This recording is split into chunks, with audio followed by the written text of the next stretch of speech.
Son of God, say my mind, and you don't die. This is the season 3, the episode 650 in the series How to Manifest Immortality. And the name of today's teaching is The Quiet Answer. In quietness are all things answered, and is every problem quietly resolved.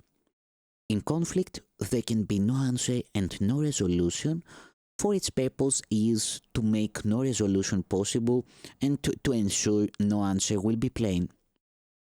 A problem set in conflict has no answer, for it is seen in different ways, and what would be an answer from one point of view is not an answer in another light. You are in conflict. Thus, it must be clear to you, you cannot answer anything at all, for conflict has no limited effects. Yet, if God gave an answer, there must be a way in which your problems are resolved, for what He wills already has been done. Thus, it must be that time is not involved, and every problem can be answered now. Yet it must also be that in your state of mind, solution is impossible. Therefore, God must have given you a way of reaching to another state of mind in which the answer is already there. Such is the whole instant. It is here that all your problems should be brought and left. Here they belong, for here their answer is. And where the answer is, a problem must be simple and be easily resolved.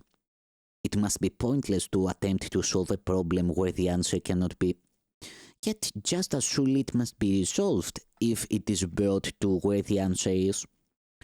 Attempt to solve no problem but within the whole instant's surety, for there the problem will be answered and resolved. Outside there will be no solution, for there is no answer there that could be found.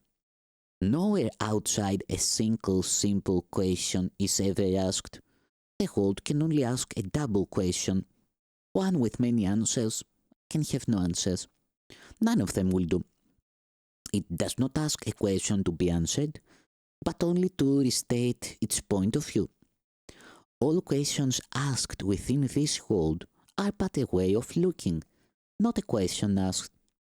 A question asked in hate cannot be answered because it is an answer in itself.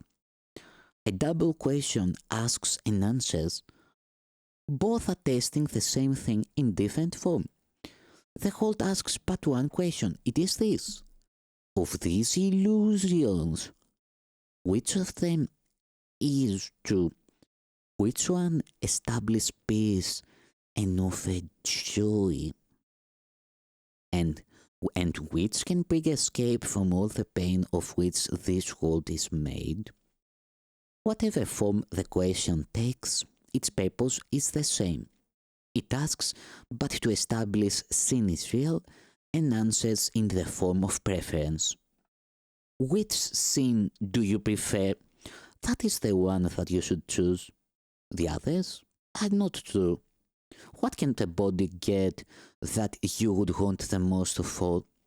It is your servant, and also your friend. But tell it what you want, and it will serve you lovingly and well. And this is not a question, for it tells you what you want and where to go for it. It leaves no room to question its beliefs, except that what it states takes question's form. Except the question has no answer. It dictates the answer even as it asks. Thus is all questioning within the world a form of propaganda for itself, just as the body's witnesses are but the senses from within itself, so are the answers to the questions of the world contained within the questions that are asked. Where answers represent the questions, they add nothing new, and nothing has been learned. An honest question is a learning tool that asks for something that you do not know. It does not set conditions for response, but merely asks what the response should be. But no one in a conflict state is free to ask this question, for he does not want an honest answer where the conflict ends.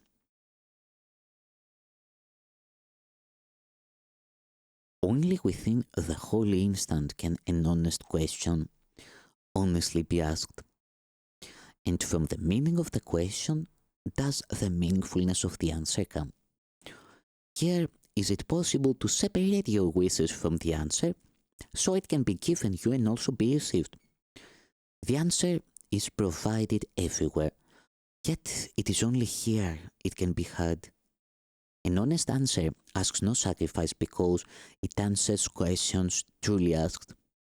The questions of the world but ask of whom is sacrifice demanded, asking not if sacrifice is meaningful at all. And so, unless the answer tells of whom, it will remain unrecognized, unheard, and thus the question is preserved intact because it gave the answer to itself.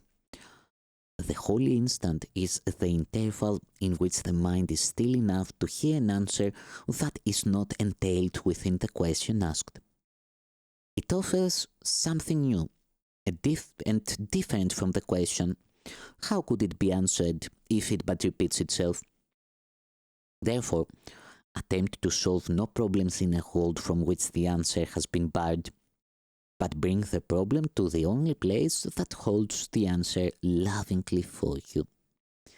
Here are the answers that will solve your problems because they stand apart from them, and see what can be answered, what the question is. Within the hold, the answers merely raise another question, though they leave the first unanswered. In the whole instant, you can bring the question to the answer and receive the answer that was made for you. Thank you, Son of God.